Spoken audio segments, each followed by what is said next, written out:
With mortgage rates at record lows, it would seem like it would be a really good time to refinance right now. Today I'm going to explain to you all why I'm choosing not to refinance my home despite the fact that mortgage rates are at record lows.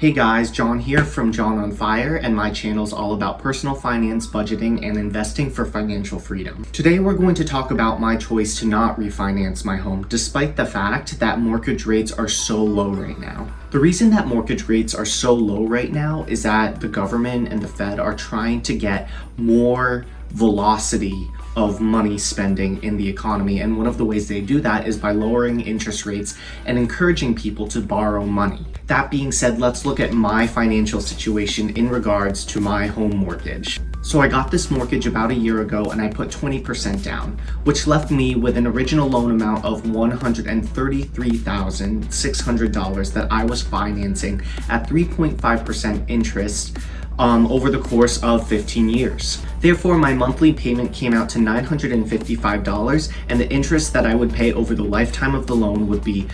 $38,314.95. Currently, I'm almost a year into my mortgage, which would mean that my loan amount at this time would be $126,711.50. My interest rate is still the same, my monthly payment is still the same, but now I only have 14 years left in my loan, and therefore I still have $33,750.57 that I have to pay in interest over the life of this loan. Now let's compare my current situation with the refinance options that are available to me right now. The first option is to refinance from a 15-year loan to a 30-year loan.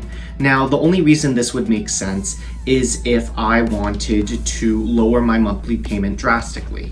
In order to do this, the closing cost would be $6,026, at least what I could find. Currently taking my same loan amount that I have, I would have a 2.75 interest rate, and my monthly payment would go down from $955 to $517.29. However, now it would take 30 years to pay off the loan, and over the life of the loan, I would be paying $59,512.37. Including the closing costs, this would come out to $65,538.37. Not exactly ideal. So even though my monthly payment would be way lower, let's look at a chart to figure out why this isn't ideal. Alright guys, so this is a chart that I drew to illustrate the way mortgage payment works.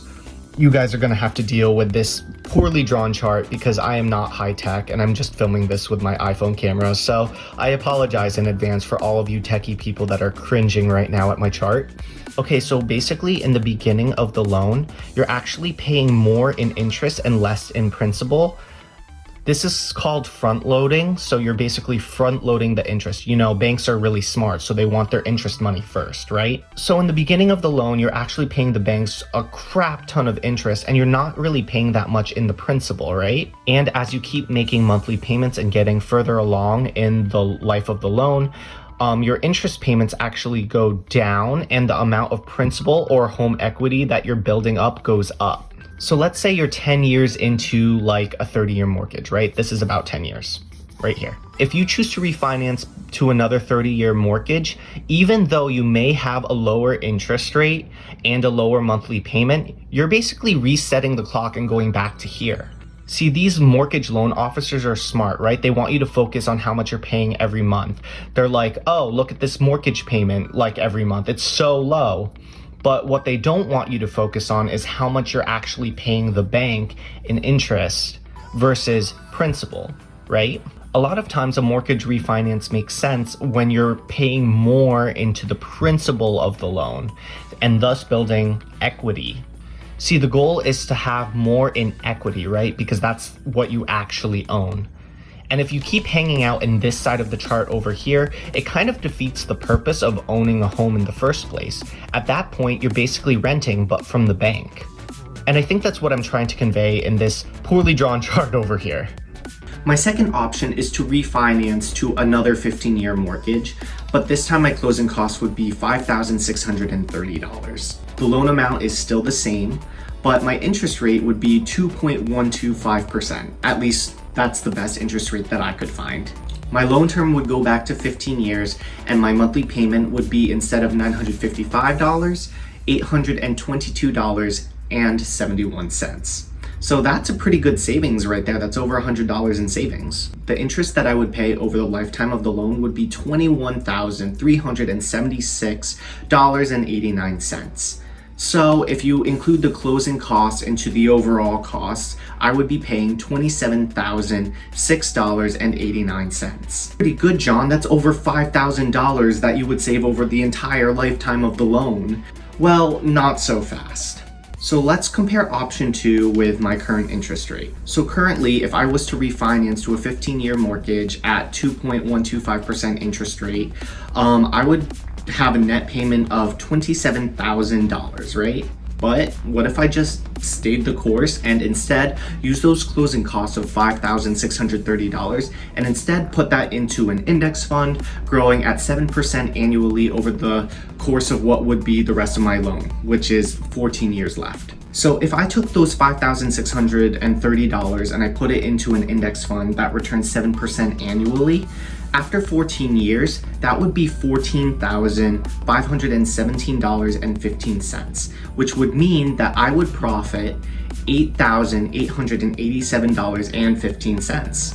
If you took the difference of what I'm paying in interest plus what I would profit from just putting those closing costs into an index fund, it comes out to $24,863.42. So actually, I'm saving money by not refinancing. Not only that, but referring back to this chart over here, more of my monthly payment is going towards equity in the house. Thus, I am actually diversifying more because I'm having more in home equity as well as my regular stock portfolio. So yeah, guys, I just want to end by saying that your mileage may vary. If your closing costs are much less than this, or you're going from like a 6% interest rate to like a 2% interest rate, yeah, it might make sense to refinance. For me, it doesn't make sense to refinance because I actually save more money by just investing money and like keeping the course rather than refinancing. And also too, I don't know if I'm going to keep this for 15 years. I might sell this condo. I might use it as a rental. I don't know yet. But the fact is, I'm not going to jump the bandwagon and just refinance because everybody else is refinancing. I'm doing my own research. And that's what I'm trying to encourage all of you to do, is to do your own research and to make sure that if you do choose to refinance, that it makes sense for you. All right, guys, that's it for now. Take care. Peace.